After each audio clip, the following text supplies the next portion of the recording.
Madame la ministre des Outre-mer, cher Georges Paul-Langevin, Monsieur le Président du Conseil régional d'Île-de-France, Monsieur le Président du Conseil régional de Guyane, Mesdames et Messieurs les élus, Mesdames et Messieurs les parlementaires, Madame la déléguée interministérielle à l'égalité des chances des Français Outre-mer, Monsieur le Président de la Fédération des entreprises Outre-mer, Monsieur le délégué général de Rodom, Monsieur le Président de la Journée Outre-mer Développement, cher Cyril Comte, merci de m'avoir accueilli.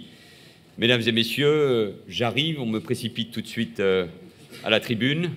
Je n'ai pas eu le temps de vous voir, sinon de vous saluer, et encore la lumière des projecteurs m'empêche de vous voir, mais on m'a promis, je pourrais parcourir dans un instant les stands, la lumière fut, il suffit de le demander, et de pouvoir échanger avec vous. Il y a ici, dans cette salle, et désormais je vous vois, une France qui, au fond, vient de partout dans le monde. Une France qui vient de tous les océans. Hier, j'étais au Portugal, à Lisbonne, et je mettais en exergue tout particulièrement l'un des atouts de notre pays qui, grâce à ces territoires des Outre-mer, est présent précisément dans le monde. Et les Outre-mer, par leur diversité, par la richesse de leur culture, par le dynamisme de leur jeunesse, ce qui n'empêche pas évidemment d'être lucide sur les défis que nous avons à relever, mais les Outre-mer rayonnent et font rayonner la France. Et quelle plus belle illustration de ce qu'est finalement notre pays. Un rassemblement de femmes, d'hommes, de citoyens qui, au-delà de leurs origines, se retrouvent autour des valeurs communes. J'ai entendu cette semaine beaucoup de propos concernant les origines des uns et des autres, sur qui était français depuis 30 ans ou qui l'était depuis 1000 ans. Au fond, quand on regarde les Outre-mer, on a la plus belle réponse possible à ce que sont les propos insupportables qu'on tient parfois sur ce qu'est l'identité de notre pays, qui doit se retrouver, et vous en êtes une belle illustration, autour d'un idéal commun. Et c'est avec donc grand plaisir que je retrouve ici des visages connus, des élus et des personnalités qui se sont battus pour défendre la place des Outre-mer dans notre République. Et mon gouvernement, qui comporte d'ailleurs 3 ministres originaires des Outre-mer, attache une attention particulière à la situation économique et sociale de ces collectivités. Comme tous les autres territoires, avec leur singularité, elles ont toute leur place au sein de la nation, au sein de la République. Je voudrais, à ce titre, saluer très sincèrement devant vous le travail, la combativité toute tranquille et toute pacifique, mais très déterminée, de Georges Paul-Langevin, qui prolonge ainsi l'action de Victorin Lurel, dont tout le monde connaît également la détermination et la force de conviction. Depuis 2012, sous la conduite du Président de la République, nous avons souhaité et organisé un retour de l'État dans les Outre-mer. Et ce retour était, et je le sais, attendu de tous. La loi relative à la régulation économique outre-mer, dite loi contre la vie chère, a permis de lutter contre certains abus liés à des situations de monopole et de mettre en place le bouclier qualité-prix. Mon gouvernement a ensuite déployé en quelques mois un ensemble de dispositifs économiques en faveur des Outre-mer. C'est le sens de la feuille de route pour la croissance et l'emploi que Georges Paul-Langevin a présentée en octobre dernier. Et soutenir la croissance et l'emploi en Outre-mer, c'est d'abord, et c'est le thème aussi de cette journée, les entreprises ultramarines. Pour tenir compte des difficultés structurelles qui sont réelles, qu'elles rencontrent par rapport aux entreprises de la métropole, le CICE a été majoré. Il est ainsi passé à 7,5% dans les DOM depuis le 1er janvier. Il atteindra 9% au 1er janvier 2016. Et les Outre-mer bénéficieront donc de près de 300 millions d'euros d'allègement supplémentaire du coût du travail. La loi de finances pour 2015 comporte de nombreux autres dispositifs en faveur des entreprises ultramarines. J'en citerai deux: le crédit d'impôt recherche et le crédit d'impôt innovation, dont les taux ont été doublés pour atteindre respectivement 50% et 40%. Il fallait un effort accru en matière d'innovation, car c'est, vous le savez, vous le vivez, la clé qui permettra aux entreprises ultramarines de se développer.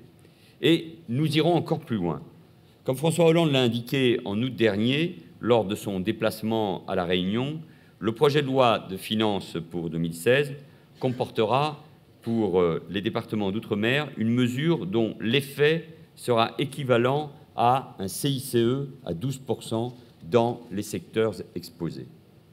Mon gouvernement a également pris des mesures spécifiques pour lutter contre le chômage, qui reste particulièrement élevé en outre-mer et particulièrement dévastateur pour sa jeunesse. Elle aussi, au même titre que la jeunesse, dans toutes les régions de France, doit retrouver cette confiance en l'avenir qui lui fait tant défaut. J'ai donc demandé que l'État, à titre expérimental, d'abord à La Réunion, prenne en charge jusqu'à 90% du coût des contrats aidés. Les premiers retours que nous en avons sont positifs et un bilan plus détaillé est en cours.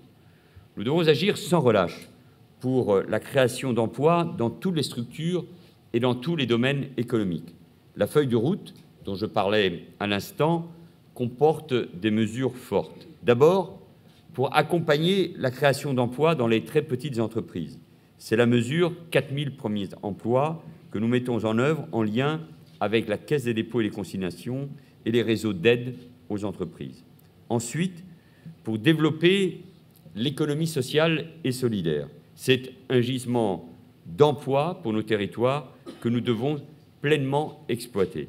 Et j'insiste sur ce point.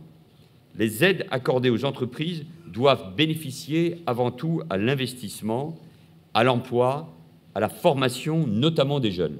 La ministre des Outre-mer a réuni les acteurs économiques afin qu'ils prennent des engagements précis en ce sens. Et je voudrais saluer cette initiative. Le pacte de responsabilité et de solidarité et les mesures spécifiques aux Outre-mer fonctionnent dans une même logique, celle de la réciprocité. C'est le sens d'un pacte, c'est-à-dire agir ensemble avec des objectifs partagés, et c'est la condition pour obtenir des résultats, pour être efficace, et la confiance ne peut venir que si nous obtenons des résultats concrets. Soutenir la croissance et le développement en Outre-mer, c'est enfin donner une nouvelle impulsion à la construction de logements. Pour cela, un plan ambitieux a été dévoilé fin mars par Sylvia Pinel, Georges Paul-Langevin et Myriam El Khomri. Il mobilise tous les acteurs du secteur pour construire ou réhabiliter 10 000 logements sociaux par an. Je donnerai là aussi deux exemples, ou plutôt deux chiffres pour illustrer notre engagement. Les crédits de la ligne budgétaire unique qui finance le logement social en Outre-mer ont été augmentés de 15% depuis 2012.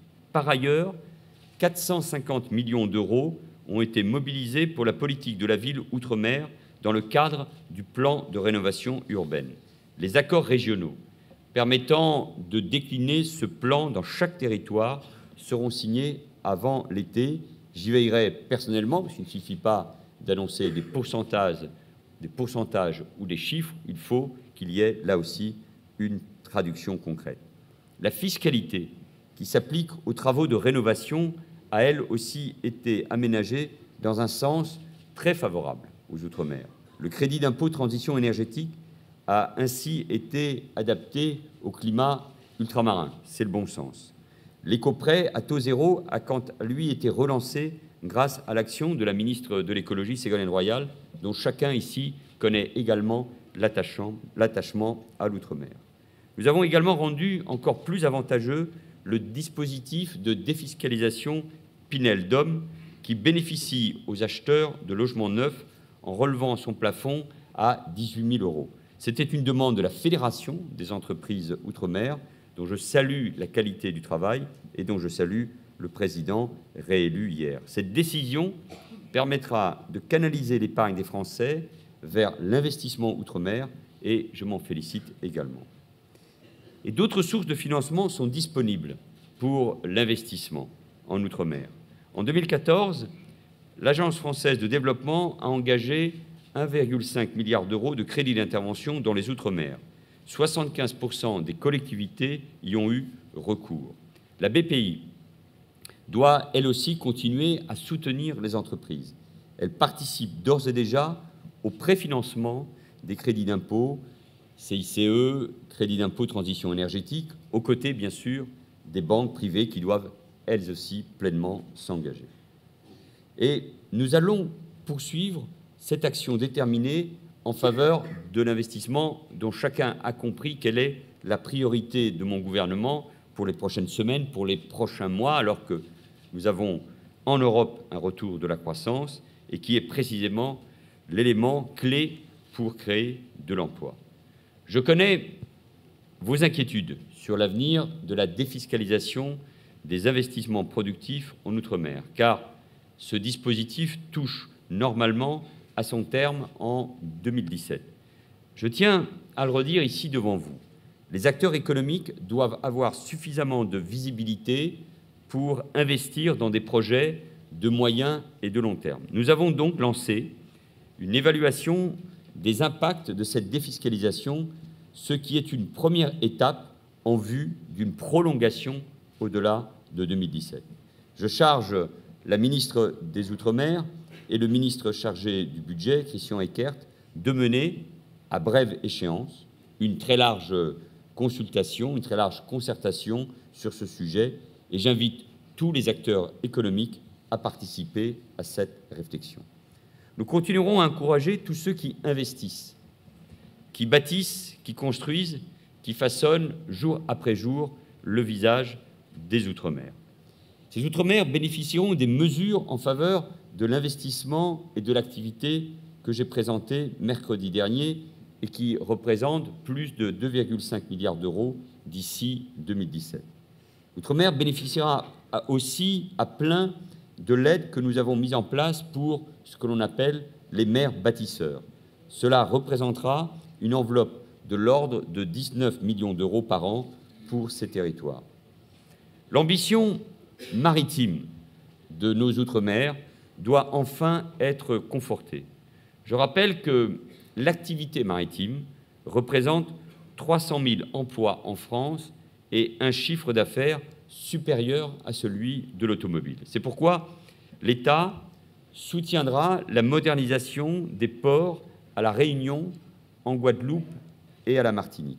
Le projet de port de transbordement à Saint-Pierre-et-Miquelon, qui intéresse au premier chef nos amis québécois, fait également l'objet d'une attention toute particulière. Vous savez que vous pouvez compter sur Annick Girardin pour veiller sur ce projet. Et je voudrais également saluer la grande réussite du groupe CMA-CGM qui continue ainsi son expansion. Je connais également vos inquiétudes quant à la compatibilité de ces mesures de soutien à l'investissement, de soutien au fonctionnement en outre-mer avec les normes communautaires européennes. Les traités européens reconnaissent les problématiques propres aux régions ultra-périphériques. Cette affirmation de principe se traduit déjà dans les faits. La Commission européenne a ainsi validé les dispositifs d'incitation fiscale en faveur des investissements productifs et du logement social en outre-mer. Et notre action ne s'arrêtera pas là. Je vais être très clair. La France demandera officiellement, dans les semaines à venir, la révision du règlement général d'exemption par catégorie. Son interprétation pose, en effet, encore des difficultés et ne tient pas suffisamment compte des particularités géographiques et économiques de nos outre-mer. Car l'Europe doit être un levier de développement supplémentaire pour les territoires ultramarins. Dans cette même logique, il était évident que le plan du président de la Commission, Jean-Claude Juncker, plan de 315 milliards, doit bénéficier à ces territoires d'outre-mer. Je pense à plusieurs projets très innovants en matière de développement durable qui méritent là aussi le soutien de l'Europe. Et nous devons plaider dans ce sens. Nous devons également continuer à défendre auprès des institutions communautaires les piliers de notre agriculture ultramarine. Je pense bien sûr au secteur de la canne à sucre ou de la banane qui ont su se regrouper et se moderniser. Je vous confirme que l'État demandera à la Commission européenne la possibilité d'aider le secteur de la canne à sucre pour faire face à la fin des quotas sucriers en 2017. C'est une préconisation du rapport du député de La Réunion, Jean-Claude Fruteau, et un engagement du président de la République que nous tiendrons. Enfin, le mécanisme d'octroi de mer, cette ressource financière essentielle pour les outre-mer, sera prolongé. Un projet de loi sur ce sujet a été adopté en Conseil des ministres il y a quelques jours à peine. Si je vous présente toutes ces perspectives aujourd'hui, c'est parce que nous devons tous, gouvernement, Parlement, acteurs économiques, parler d'une même voix à Bruxelles. Nous devons tous travailler dans une même direction, car c'est ainsi que nous pourrons peser et construire l'Europe de la croissance et de l'investissement que la France appelle de ses voeux. Et je sais pouvoir compter d'ailleurs sur nos députés européens et sur Eurodom en la matière.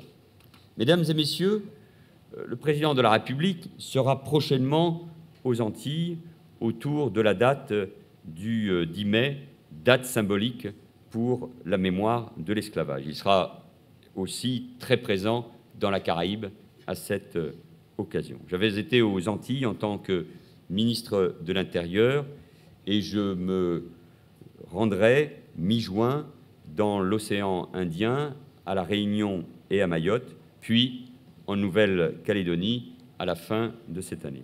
Car nous avons, avec le président de la République, avec l'engagement de la ministre, une grande ambition pour les Outre-mer.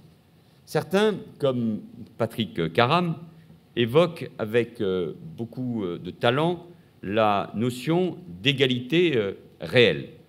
De nombreux textes émanant notamment de la rue de Solferino, vous savez qu'il y a quelque chose rue de Solferino, ou de la Fondation Jean Jaurès, utilisent cette expression que j'ai moi-même utilisée. On ne peut pas reprocher d'ailleurs à notre ami Patrick Caram de s'inspirer des meilleures sources. Mais au-delà de ce trait d'humour et respectueux, pour ma part, je considère que la République et les Outre-mer sont liés par un pacte pour un progrès économique et social. Et ce progrès n'est possible qu'en luttant contre le chômage, qui fait des ravages, contre la pauvreté, contre l'insécurité, qu'en s'attaquant aux inégalités, à la racine même, en agissant sur tous les leviers, et en particulier l'éducation, l'école, trop d'échecs scolaires constatés, la formation et l'accès à la culture qui est particulièrement riche dans ces territoires. C'est sur ces chantiers que nous continuerons à travailler en 2015 et d'ici la fin du quinquennat.